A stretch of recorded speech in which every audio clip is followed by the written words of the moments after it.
Hey, good afternoon, everyone. It's the last day of April. Yeah, April was a doozy, wasn't it?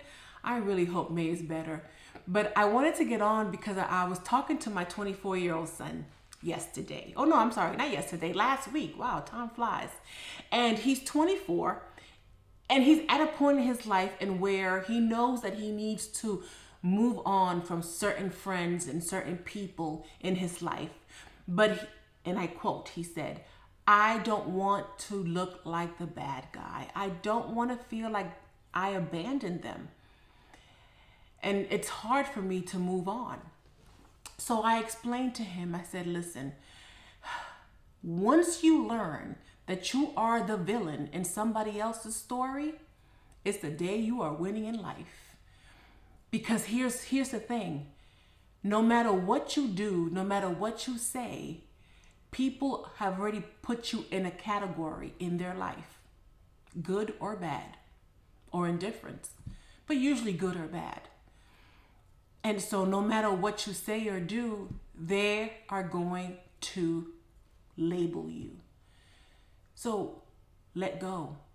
Because sometimes things get so sour that you have no other choice but to let go. Case in point for me, I was in an 8-year relationship with the father of my youngest son.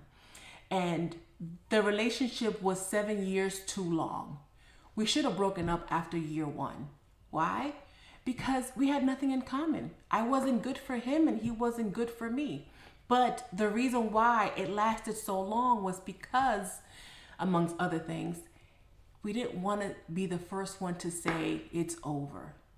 We didn't want to be the bad guy until the universe said it's time, and the universe did its thing.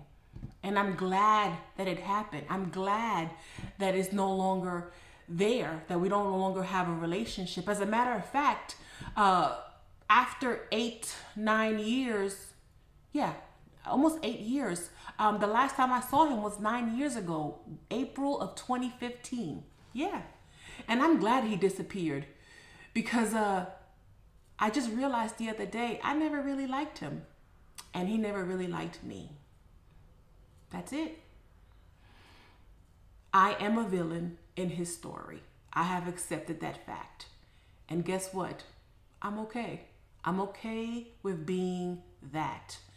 I'm okay with being that label in his story. He's not a bad guy in my story.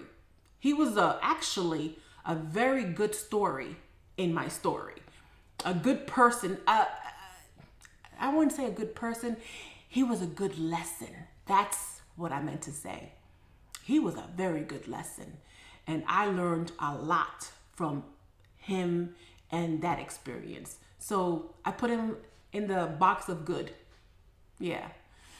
So moral of the story is learn to be the villain in somebody else's story. It makes it easier for you to move on.